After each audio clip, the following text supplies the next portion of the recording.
with Adobe agreeing to acquire Figma, the design tool. We'll get into that in a minute, what it actually does, for $20 billion. This is just astounding for this to happen, period, full stop. It's the largest private company purchase, I believe, in history. This company, if you don't know, it helps you design web apps or user interfaces. So if you're a designer, we used to make mock-ups. We'd send them around in the industry as images or PDFs. And then like Google Docs, where you can put comments on somebody else's words and you can collaborate in real time, we call it multiplayer mode. Figma is multiplayer mode. The company is just a juggernaut. If you work in startups, you get Figma designs all day. And Adobe stock got crushed because of this. It was down as much as 18% on Thursday. Figma's most recent valuation was $10 billion in June of 2021. Their Series E, so peak market. They had raised $200 million at that time. There's a lot of details to get into here, but listen, let's ask the Sultan of SaaS here what you think of this, because it's double what was an incredible market last year that was overheated. So what does this say about the market, Figma, Figma itself, or maybe Adobe's, jumping the fence or being skittish? How do we reconcile this, Sachs? Well, if you judge Adobe's stock price the other day, the market hated the deal. I mean, the Adobe stock price went down like 15%, and that's a $150 billion company roughly. So they lost almost the entire purchase price in the market capitalization of Figma. I think that's basically an overreaction. I know all the news is basically on how Adobe is paying 50 times, and that's no longer the multiple. The multiple is more like 8, 9, 10 times for high growth SaaS companies. There is truth to that, but I think it misses some important details about how fast Figma is growing. Can we actually throw up on the screen the ARR history of this company? And for people who know, the multiple is the multiple times top line revenue. So times ARR, really. Okay. So explain that to folks, yeah. Well, ARR is just the annually recurring revenue. It's subscription revenue. Sometimes people will look at next 12 months revenue, which is a similar concept, not quite the same, but sort of in the ballpark. So, what's interesting about this company, I think it was founded 2011, 2012. It had a very long wilderness period. That's what I call the period where the founders are trying to figure out what the product's going to be. Really, for almost 5 years, they finally launched a private beta in 2015. They then opened it up to public launch in 2016, and they didn't turn on monetization until 2017. So 5 years into the company, they hadn't made a dime.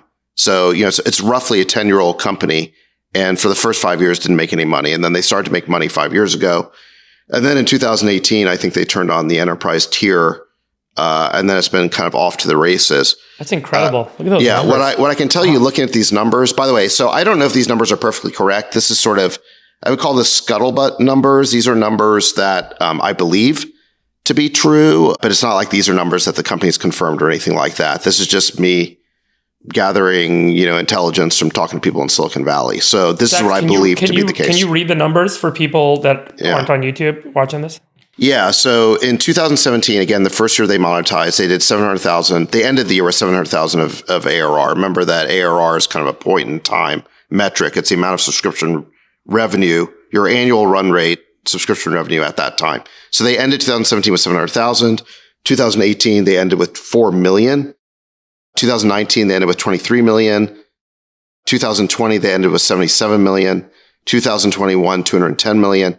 And then the estimated number for this year is 450. So you've seen in the press, I think it has been publicly reported, a $400 million AR numbers currently where they're at. I've heard that they're going to end with something more like 450 this year. And then their forecast for next year is or was at some point in time when somebody heard this, 800 million, forecast for 2023. So my point is I've seen a lot of SaaS metrics, and I can tell you that this AR ramp is phenomenal.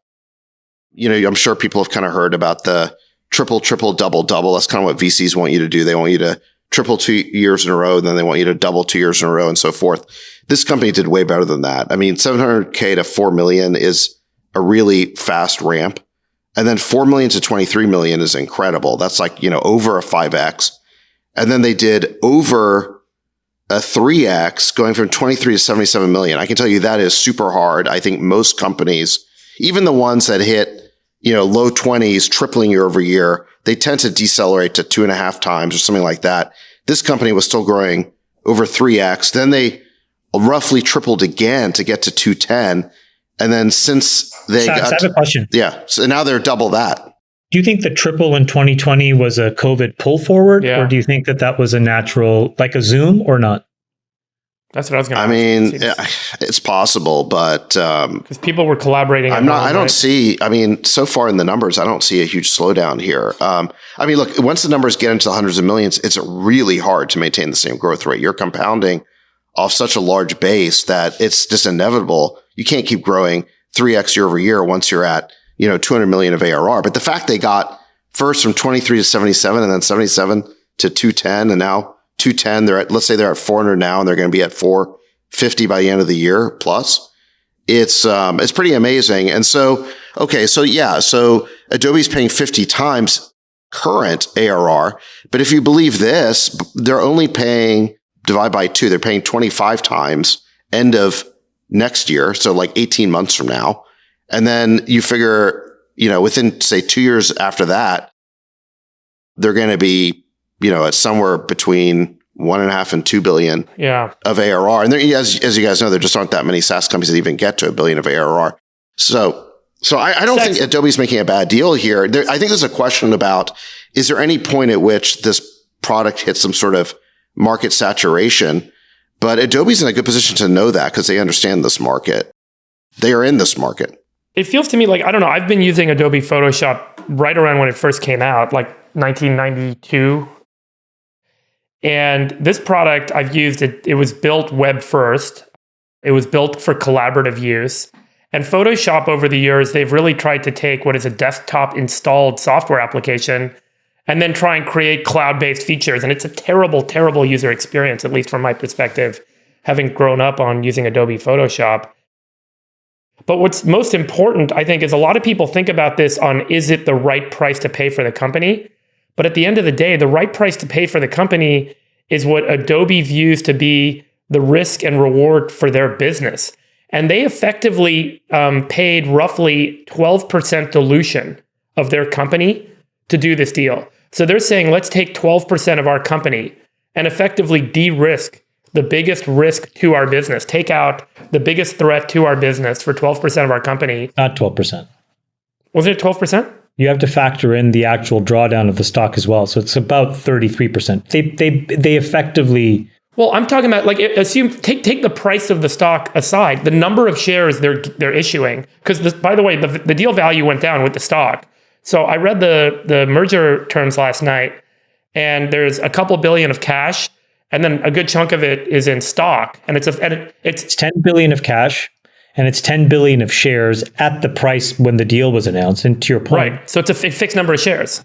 The stock, it's a fixed number of shares. It's not It's not a fixed monetary value. So it's down 20% from the deal announcement. So that 10 billion of stock is now actually about 8 billion of stock. So no, the whole deal is now 18 billion. Not was it 10 billion of cash, Chamath? The 10 billion cash, yeah. And then there's 2 billion. There's 2 billion of deferred RSUs and stock-based compensation. But I mean, if you think about it, at the time of the merger, they're either, I think they're going to use some term loan that they have to get the cash, but they're effectively issuing, 10 divided by their total share count, which is roughly 6% of their total shares outstanding. So, they're kind of taking 6%, or let's just aggregate the two together and say they're taking roughly 12% dilution. Sure, the value of the stock goes down. So look, I think like this deal is really interesting. So first, let's just give huge kudos to the CEO and the team and the investors. What an enormous win for all those folks. That's awesome. It keeps Silicon Valley kind of going, right? And that's just awesome to see these kind of big wins. I read this incredible profile about the founder, and he sounded like such a fascinating person. He basically, the profile basically said that he was spending months and months going from office to office all around the world, meeting customers, sitting with customers, reading trouble tickets. That's what he would do, reading help desk tickets about the product on vacation. Whenever you see a CEO that is so customer obsessed, typically there's good outcomes. And so this is just another validating point on that theme. Now, let's just put Figma aside and let's just talk about Adobe for a second. What is so incredible is you have a company, yes, they spent $20 billion or whatever, 18 billion now. But the way that they did it is really interesting. If you go back to Zendesk and SurveyMonkey, when those guys announced that merger, it was above a threshold of stock where you had to go to a shareholder vote. And because there was so much turbulence in the market, whether the industrial logic of that deal made sense or not, didn't matter as much to shareholders when it came time to vote, and they voted it down, right? So interestingly, Adobe was very clever. They said, I'm going to do half cash, half stock so that I'm below the threshold. We are below the threshold where it goes to a shareholder vote. Okay, interesting. But then you have to factor in the dilution, not just the dilution of the stock, but then the re-rating of the stock. And this is where, you lose 20% of your market cap, and then you tack on this, you're talking about, a $40 billion price tag to get the deal done. And I think that's where the head scratcher was in the public markets, where folks basically rebuilt their model and said, hold on a second, you've been telling me that this problem is a solved problem.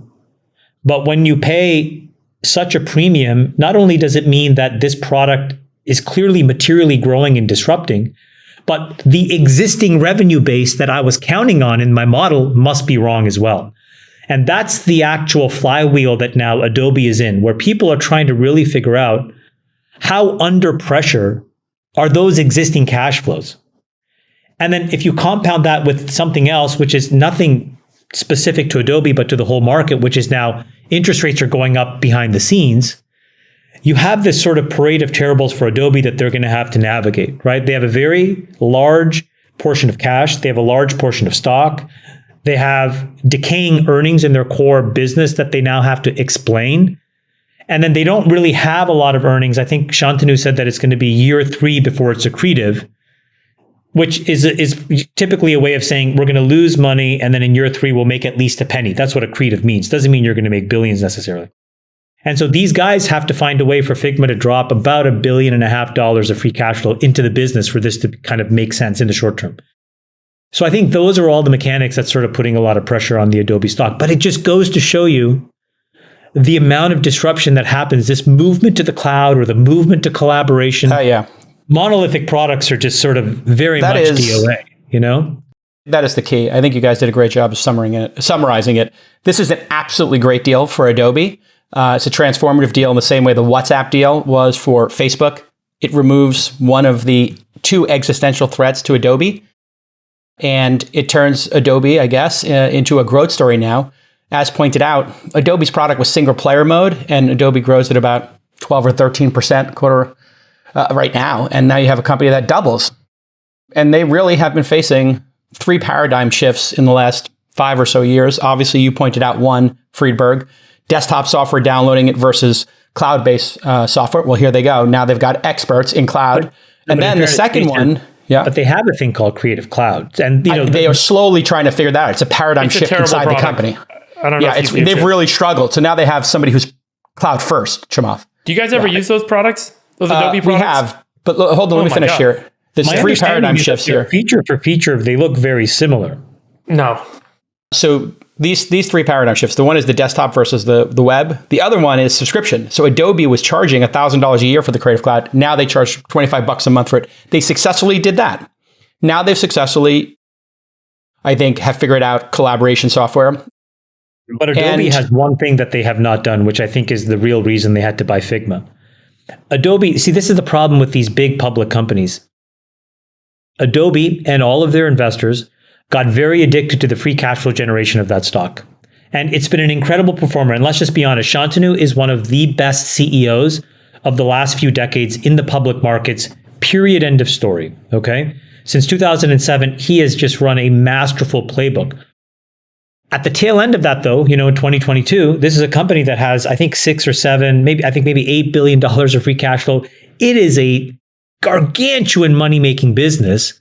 And so they refused in Creative Cloud to go to that free tier that Figma has. And if you look at all of the stories around Figma, one of the most powerful things they did was basically allow people to use this for free effectively forever. Yeah, bottom up SaaS. Yeah, absolutely. And the problem with Adobe is like that's a business model disruption that they could not afford in the public markets. Because if you condition a set of institutional investors to be expecting $7 to $8 billion of annual free cash flow, and all of a sudden you're willing to torch it to take a quarter of that and make it free, that is probably the biggest reason why they had to buy this thing, which was that they needed to tuck it in. And they're like, how can I do it? Well, I just have to do it by diluting the stock. One time stock issuance. Yeah, that was it. It was a one-time you know 12% dilutive hit, and then it's one and done.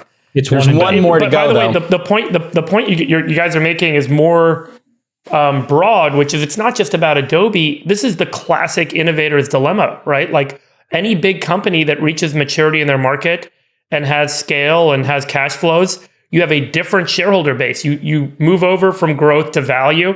And once you've got value shareholders, I mean, I've been to these institutional meetings when I was on the exec team at Monsanto, and they wanted dividends and they wanted stock buybacks. And they're like, it's nice to see growth, but at the end of the day, I want to know what's my dividend going to be and what's my stock buyback target going to be. And then to say, hey, I got to go invest in innovating my way out of my corner because in this case, cloud is reinventing my marketplace. It is a very hard place for a manager of a business of that scale to be. By the way, and I think there's across every industry, by the way. I think there's another takeaway that's really interesting here, which is that if you look at big tech companies, I think you almost have to sort them into two buckets, at least in the enterprise. And Sachs, you can tell me if you disagree, but there's one type of enterprise company which makes basically a single linear monolithic product, or a handful of those monolithic products, right? Think Workday, think Adobe, et cetera. But then there's this other type of company, which are more platform level businesses that have this, mixture of things that they do relatively well integrated. Maybe each product is not so great, but together they're pretty decent, and you have distribution leverage and you have pricing power. Think Microsoft and the totality of those products. So what's interesting to me is you cannot effectively compete, as it turns out, against Microsoft at any point product. And Slack, I think, is the best example where, Microsoft Teams was fundamentally cannibalizing this business, which is what drove Slack into the arms of Salesforce. And, you could say that Teams was not as great of a product. I would make that claim. But what Microsoft had was distribution scale and pricing power where you could discount and effectively give it away for free. Adobe isn't in that situation, right? They can't do that kind of stuff. And so when you compete against those kinds of businesses, you have a better chance of winning. The takeaway, I think, for the entrepreneur is when you're thinking about the next enterprise business to start, I would try to bucket these companies that you want to compete with and say, if I'm going to build a newer version of X, make sure that version of X is going after a company like Adobe versus a company like Microsoft, because it's much, much, much easier to build value when you're competing against a monolithic product company versus an entangled platform company.